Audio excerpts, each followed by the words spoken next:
Dear student, class 10th के बच्चों के लिए आज मैं सैटरडे यानी जो 20 अगस्त 2020 को इलेक्ट्रिसिटी का टेस्ट हुआ था उसका मैं वीडियो सॉल्यूशन लेके आया हूँ, जिसका आप सभी को बेसब्री से इंतजार था।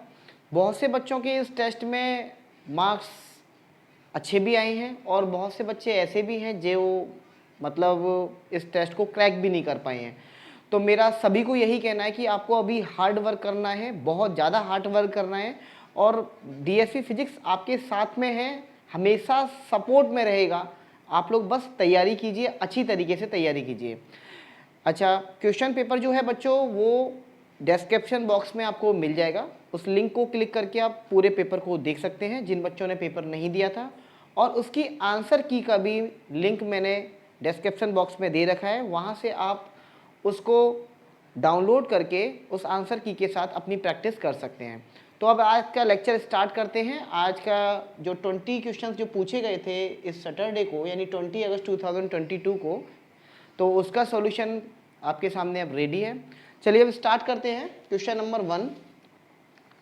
क्वेश्चन नंबर 1 में बच्चों कह रहा है, if two resistors of 25 ohm and 15 ohm are joined together in series and then place in with a 40 ohm resistor, then place in parallel होगा, यहाँ पर parallel with a 40 ohm resistor, the effective resistance of the combination will be. यार सीधी बात है, question number 1 में क्या कह रहा है? क्वेश्चन नंबर 1 में कह रहा है कि दो रजिस्टर हैं, ये एक रजिस्टर ये रहा पहला रजिस्टर और दूसरा रजिस्टर, यानी इन दोनों को पहले उसने किस में जो मतलब ज्वाइन किया है, ये सीरीज़ में ज्वाइन किया है, ठीक है। तो उसके बाद में इसके जो इक्विवेलेंट है उसके साथ में इसने कनेक्ट किया हुआ है 40 ओम का रजिस्टर, यानी ये लीजिए 40 ओम का रजिस्टर। अब आपको पूरे सर्किट का इक्विवेलेंट निकालना था। अब आपको दिखाई दे रहा है ये दोनों जो हैं वो सीरीज़ कॉम्बिनेशन हो गया, यानी सीरीज़ में देखेंगे तो आर इक्विवेलेंट जो निकल के आएगा बच्चों वो आएगा 25 + 15, यानी ये आएगा 40 ओम। तो 40 ओम आपके सामने आ गया सीरीज़ में, ये 40 ओम और ये 40 ओम पैरेलल में होगा, यानी मैं बोलूँगा कि आर इक्विवेलेंट कितना आएगा, तो इस समय आएगा आर इक्विवेलेंट, यानी कि इसको सॉल्व करने का तरीका ये है कि 1/R1 + 1/R2, ठीक है, 1/40 + 1/40, यहाँ से सॉल्व करेंगे तो ये आएगा बच्चों 2/40 और ये 20 टाइम कैंसिल आउट होगा, यानी फाइनली आपको पूरे सर्किट का जो इक्विवेलेंट मिलने वाला है वो है 20 ओम, ठीक है। तो ये 20 ओम जो है वो इस पहले क्वेश्चन का आंसर है और इसका जो राइट आंसर है वो है ऑप्शन नंबर सी, यानी पहले का जिन बच्चों ने सी ऑप्शन लगाया है वो क्वेश्चन उनका आंसर बिल्कुल सही है और पूरे उनको मार्क्स भी मिले हैं, ठीक है। चलिए अब क्वेश्चन नंबर 2 की ओर आते हैं।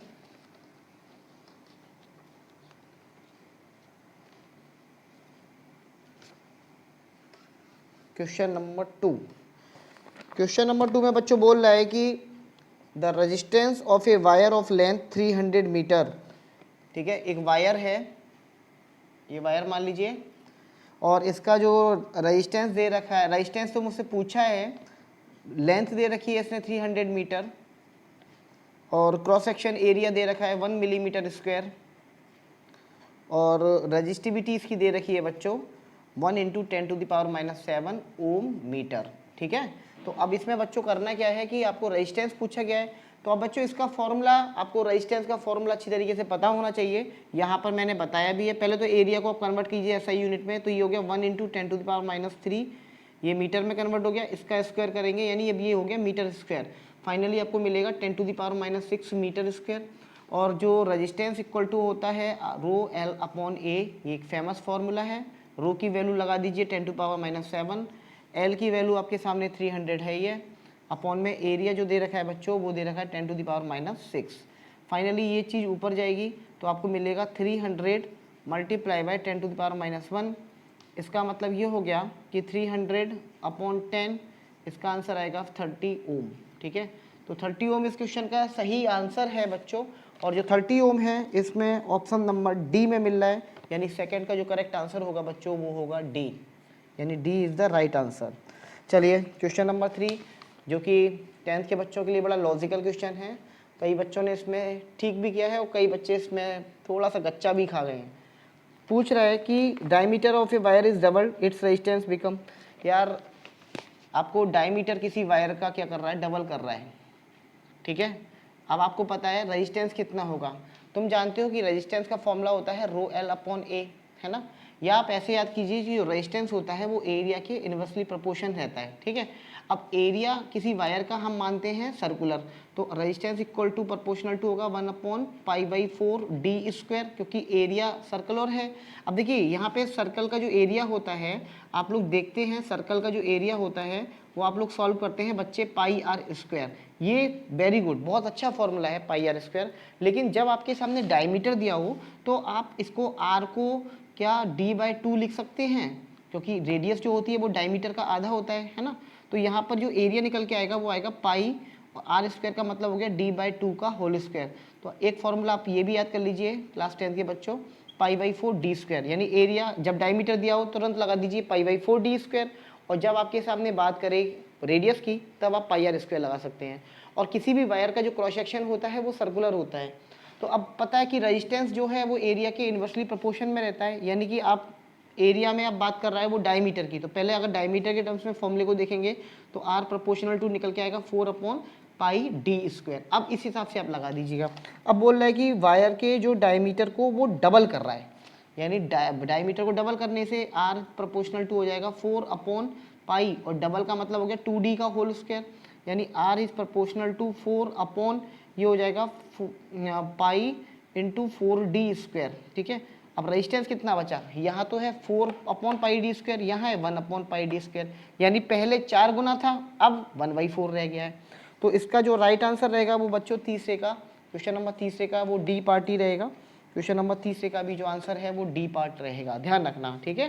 क्योंकि यहाँ पर जो रेजिस्टेंस आप डायमीटर को डबल करेंगे तो डायमीटर डबल करने से इसका रेजिस्टेंस होगा वो 4 गुना कम हो जाएगा बच्चों, ठीक है, या 4 गुना रह जाएगा। चलिए क्वेश्चन नंबर 4 पे आते हैं। क्वेश्चन नंबर 4 क्या कह रहा है भाई, क्वेश्चन नंबर 4।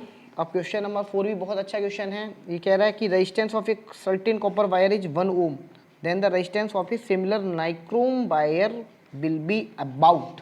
बहुत अच्छा क्वेश्चन है, ठीक है।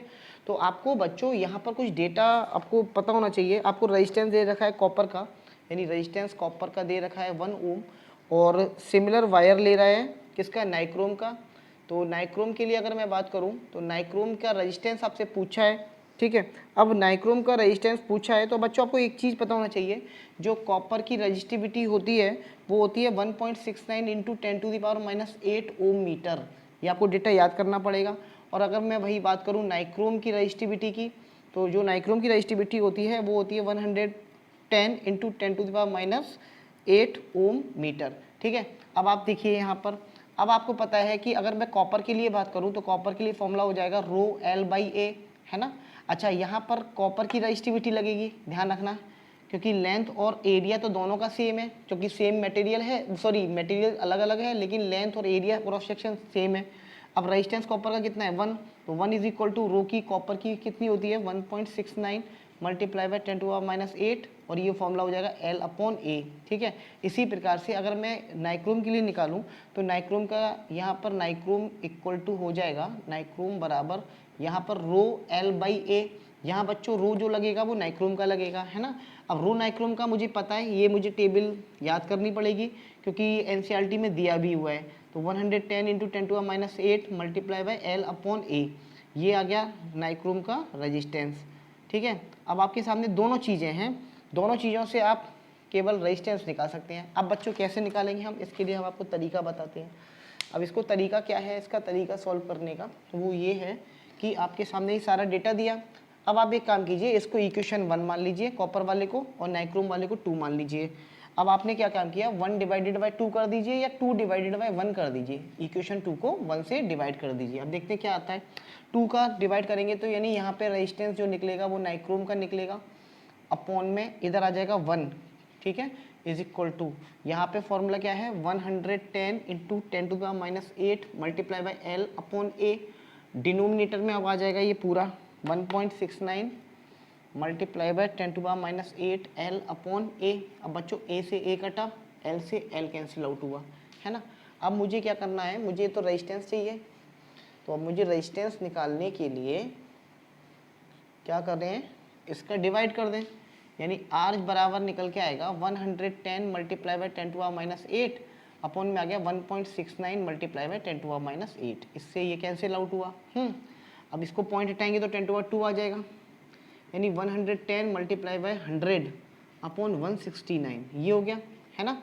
अब यहाँ पे कोई ऐसा नंबर देखिए जो कैंसिल आउट हो रहा है, नहीं हो रहा है कैंसिल आउट, तो ये 169 का डायरेक्ट डिवाइड कीजिए, कुछ ऐसा नंबर मिल रहा हो, किसमें पूरे में कर दीजिए 11000। अब ऐसा ऑप्शन देख के हिट एंड ट्रायल भी लगा सकते हैं। अब इसमें ऑप्शन कौन सा मिलेगा, अगर आप हमें इसकी बात करें क्वेश्चन नंबर 4 की, तो सॉरी हाँ, तो अब इसमें कितने टाइम जाना चाहिए, 2 टाइम, नहीं हो पाएगा, 2 16 दूनी 32, तो इसमें ऑप्शन देखते हैं 3 से भी नहीं होगा, 6 से करके देखते हैं, 6 तो 41, 6 9 42, 54, 5 6 6 36, 5 41 4 एंड 10, ठीक है, 9 8, ओके 86, यहाँ 0 उतारेंगे। इसके बाद में 60, तो ये लगभग जाएगा 4 टाइम 3,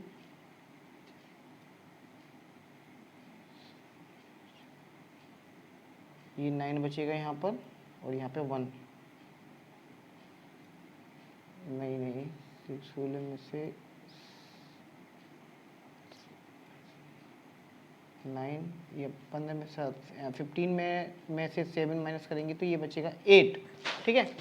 अब यहाँ पे 10 लिया कैरी, तो 10 में 6 गया 4, यहाँ 5, 15 में 7 गया 8, 184, यानी ये 5 टाइम चला जाएगा, सॉरी 5 टाइम करके देखिए इसको, 5 टाइम करके देखते हैं तो कितना आएगा, ये 5 टाइम अप्रोक्सीमेट करेंगे तो ये 45, और ये 4 5 6 30, 4 34 एंड 8, लगभग 845, 65 के अराउंड कोई ऑप्शन मिल रहा हो बच्चों ट्राई कीजिए। तो इसमें एक ही ऑप्शन है 60 ओम, तो यही ऑप्शन बिल्कुल करेक्ट माना जाएगा, जो नियर अबाउट होता है बच्चों हम उसी को फिर टिक करते हैं, ठीक है ना। तो एग्जैक्टली वैल्यू तो 65 पॉइंट समथिंग आने वाली है, लेकिन जो एग्जैक्टली वैल्यू इसमें ऑप्शन में तो नहीं है, लेकिन यहाँ पर 60 दे रहा है तो हम 60 को ही सही मान के चलेंगे। चलिए क्वेश्चन नंबर 5 पे आते हैं।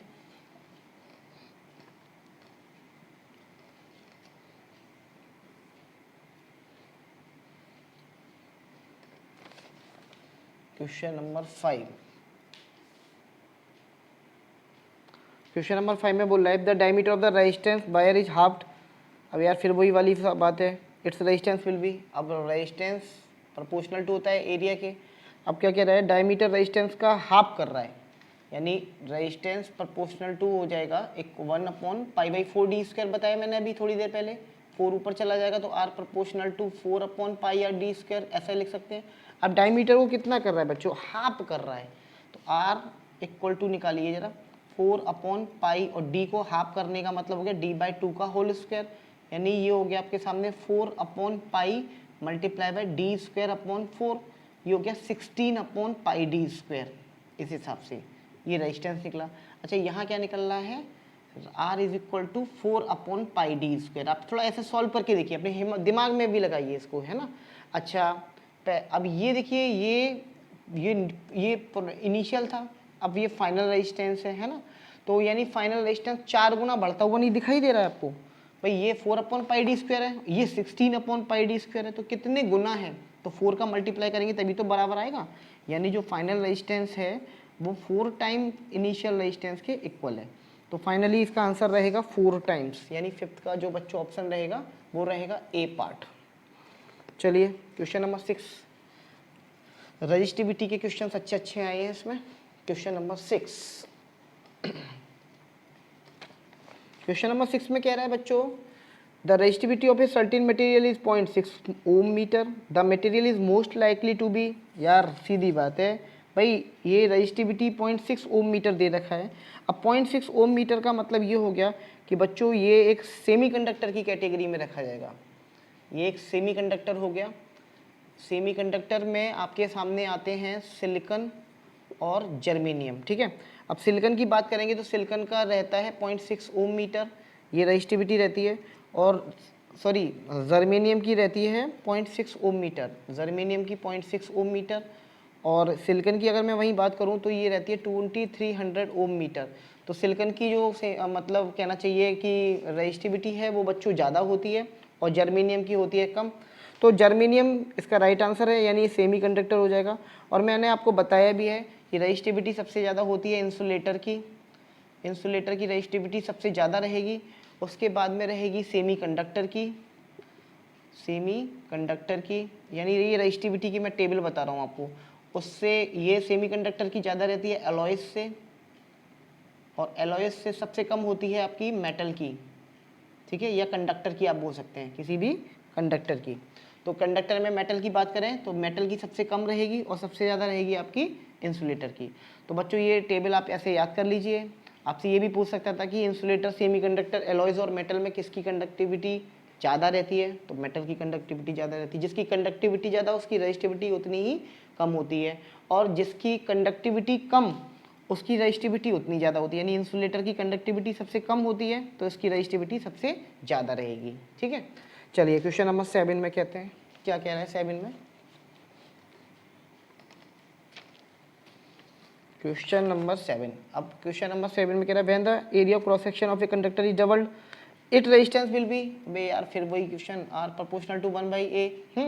अब एरिया को डबल कर रहा है, तो एरिया डबल करने का मतलब हो गया 1/2a। अब यार ये आधा नहीं रह गया पहले वाले का, तो इसका आंसर हो जाएगा हाफ। 7 का बी दिखाई भी दे रहा है, पहले था r इक्वल टू 1/a, अब रह गया अब r इक्वल टू 1/2a। तो यार ये क्वांटिटी बड़ी है, ये क्वांटिटी आधी रह गई इसकी, देखिए। चलिए क्वेश्चन नंबर 8, क्वेश्चन नंबर 8 में कह रहा है बच्चों the resistivity of copper metal depends on only one of the following factor, this factor is. Resistivity भैया टेम्परेचर पे डिपेंड करती है, ध्यान रखना। तो टेम्परेचर फैक्टर मेजर फैक्टर रहता है, डोमिनेटिंग फैक्टर रहता है, ठीक है, मेटल के लिए। तो टेम्परेचर बढ़ाएंगे तो रजिस्टिविटी ऑटोमेटिकली बढ़ जाएगी मेटल के केस में, है ना। तो ये टेम्परेचर इसका राइट आंसर है, क्योंकि कॉपर एक मेटल है, कॉपर जो है उसकी रजिस्टिविटी अफेक्ट होती है वो टेम्परेचर से होती है। टेम्परेचर बढ़ाओगे तो रजिस्टिविटी बढ़ जाएगी, कम करोगे तो कम हो जाएगी, ठीक है। तो इसका राइट आंसर है टेम्परेचर। चलिए क्वेश्चन नंबर 9 में बात करेंगे हम। क्वेश्चन नंबर 9 में कह रहा है if the area of cross section of a resistance wire is halved then its resistance will be. यार सीधी बात है, रेजिस्टेंस वायर यानी आर फिर से वही प्रोपोर्शनल टू 1/a। अब देखिए यहाँ पे एरिया कितना कर रहा है, एरिया को हाफ कर रहा है, यानी आर प्रोपोर्शनल टू 1/a/2, यानी ये हो गया 2/a। 2 ऊपर पहुँचेगा तो ये हो गया 2/a, तो डबल नहीं हो गया, ये 1/a है, ये 2/a है। तो जो फाइनल रेजिस्टेंस है वो 2 टाइम हो जाएगा, यानी जो नमे का जो राइट आंसर रहेगा बच्चों वो रहेगा बी पार्ट, ठीक है। 9th का रहेगा b part, 2 times is the right answer, क्योंकि डबल हो गया ये चीज़। एरिया आधा करोगे रेजिस्टेंस डबल हो जाएगा, एरिया आधा सॉरी डबल करोगे तो रेजिस्टेंस हाफ हो जाएगा। ये कंसेप्ट को आप याद रखिएगा। चलिए क्वेश्चन नंबर 10 में क्या कह रहा है, क्वेश्चन नंबर 10, यार 10 तो बहुत इजी है। The potential difference across 3 ohm resistor is 6 volt, current flowing resistor will be. अरे यार ये क्वेश्चन पता नहीं कितने बच्चों ने गलत किया होगा, पता नहीं कैसे पढ़ते हो बच्चों आप लोग। यहाँ पर दे रखा है 6 वोल्ट की बैटरी है और रजिस्टर दे रखा है 3 ओम का। आपसे इसमें बहने वाली धारा का मान पूछा है, यानी करंट का मान पूछा है। I इज इक्वल टू होता है V/R, ठीक है ना, ओम्स लॉ को आप फॉलो कीजिए। वोल्टेज कितना दे रखा है 6, रजिस्टर की रजिस्टर का रेजिस्टेंस कितना है 3 ओम, यानी I का मान आ गया 2 एम्पियर। इसका राइट आंसर होगा बच्चों 2 एम्पियर। यानी 10th क्वेश्चन का सी, जिसका भी गलत हुआ है, स्पेशली सही वालों को तो नहीं ज़्यादा बोलूँगा, गलत वालों को बोलूँगा भाई सुधार कर रहे हैं ओम्स लॉ में, ठीक है। ओम्स लॉ के न्यूमेरिकल आते हैं, तो यहाँ पर राइट आंसर कितना रहेगा बच्चों 2 एम्पियर। क्लियर। चलिए क्वेश्चन नंबर हम 11 की बात करते हैं।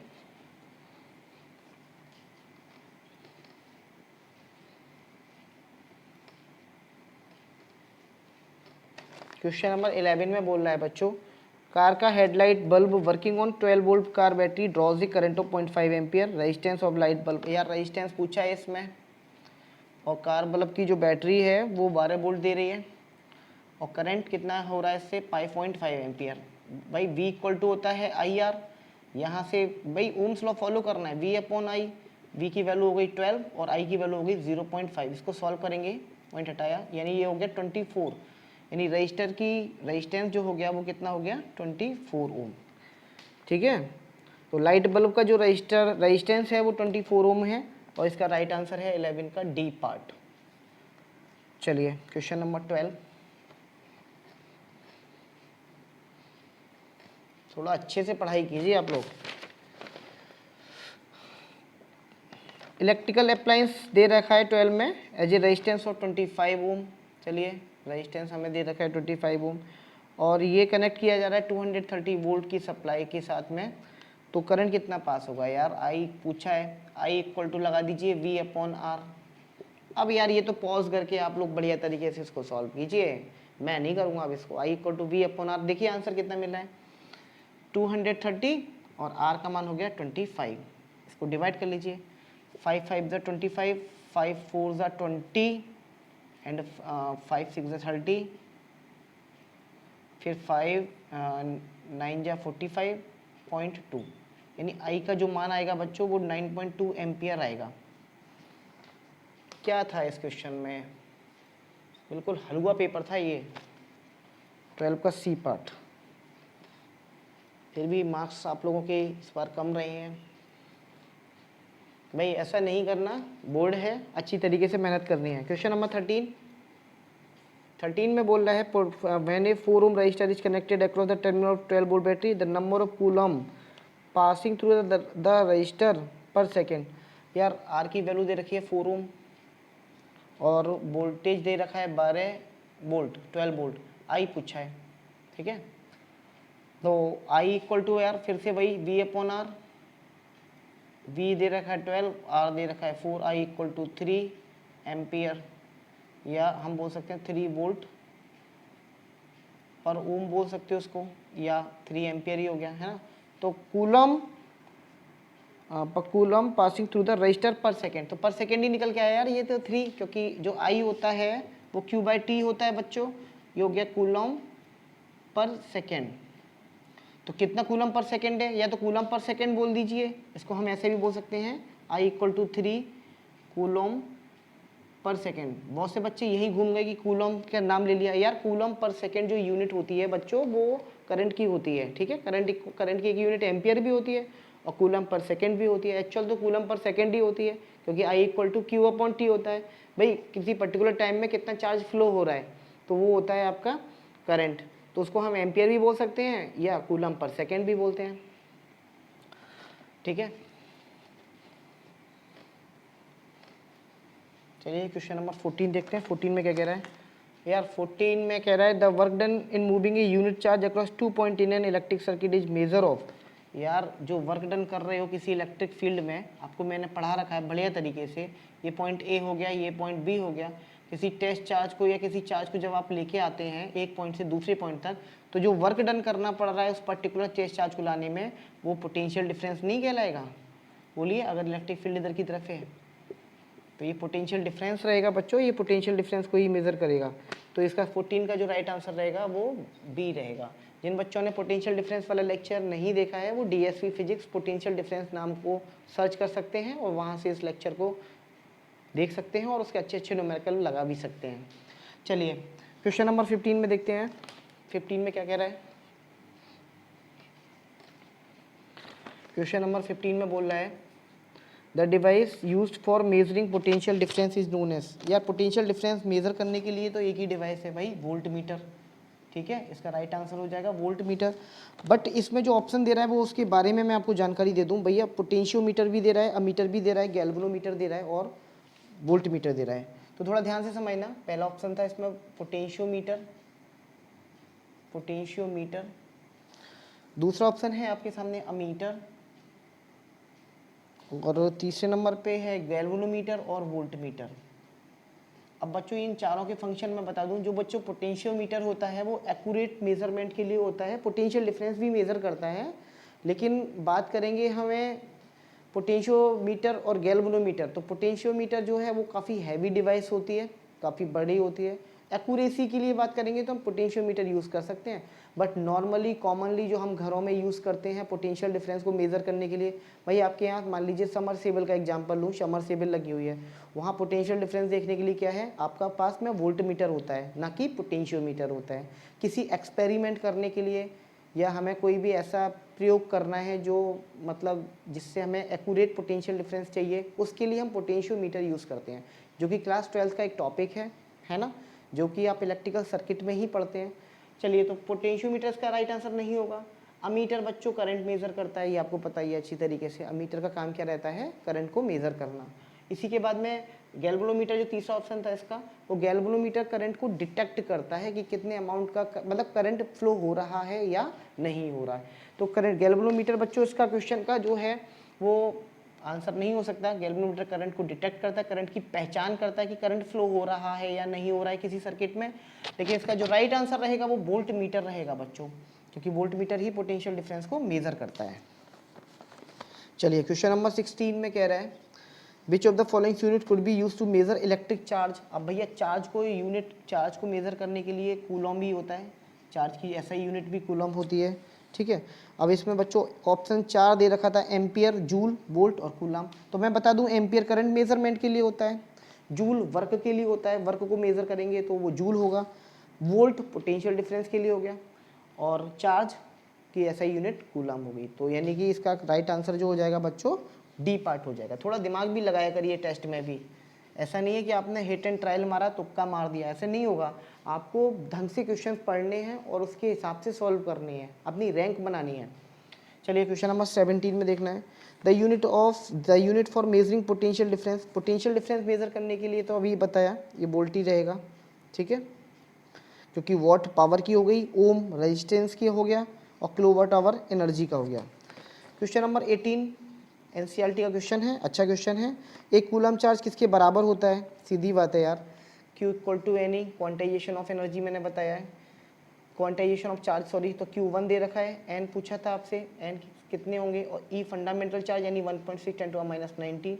इस वैल्यू को तो आप याद कर लीजिए, N इक्वल टू 6.25 10⁻18 इतने इलेक्ट्रॉन्स निकल के आते हैं एक कूलम में, यानी 6.25 × 10⁻18 इसमें ऑप्शन नहीं है, यहाँ थोड़ा सा इसमें मिसप्रिंट है ऑप्शन में, तो आंसर तो वो पता चल गया ना, 6.25 × 10⁻18। चलिए, क्वेश्चन नंबर 19 देखते हैं। क्वेश्चन नंबर 19 क्या कह रहा है,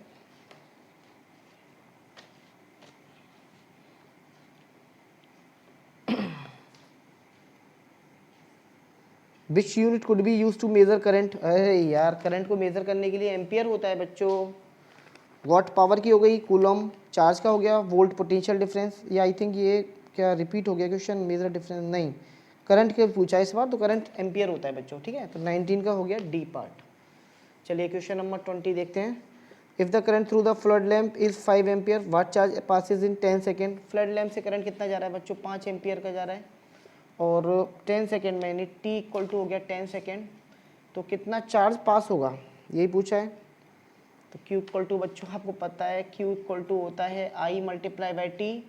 Q इक्वल टू हो गया I का मान हो गया 5 और T का मान हो गया 10, यानी Q इक्वल टू हो गया 50 कूलम। तो इसका राइट आंसर कितना हो जाएगा बच्चों, 50 कूलम, यानी कि 20 का क्वेश्चन का आंसर जो रहेगा बच्चों वो रहेगा डी पार्ट, ठीक है। तो ये 20 क्वेश्चन की बच्चों सीरीज थी। मैं आपसे फिर से एक बार यही बोलूँगा कि देखिए, आप हर संडे को जो टेस्ट हो रहे हैं, वीकली जो टेस्ट हो रहे हैं, आप उनको अच्छे तरीके से प्रिपेयर होके दीजिए, ठीक है। और दूसरी बात ये कि हर बार डिस्क्रिप्शन बॉक्स में आपको सॉफ्ट कॉपी मिल रही है पेपर की, तो आप उस पेपर को डाउनलोड करके आप उसको एक फ़ोल्डर बना के अपने मोबाइल में, अपने लैपटॉप में इस तरह से सेव कर लीजिए। वो क्वेश्चन की सीरीज़ आपके लिए कहीं ना कहीं हेल्पफुल साबित होगी। आप पढ़ेंगे, अच्छी तरीके से मेहनत करेंगे, तो आप लोग एक ना एक दिन सक्सेस ज़रूर प्राप्त करेंगे, ठीक है। तो आपके साथ डीएसपी फिजिक्स हमेशा है, आप लोग तैयारी करते रहिएगा, पढ़ते रहिएगा जी लगा के, मेहनत के साथ। All the very best.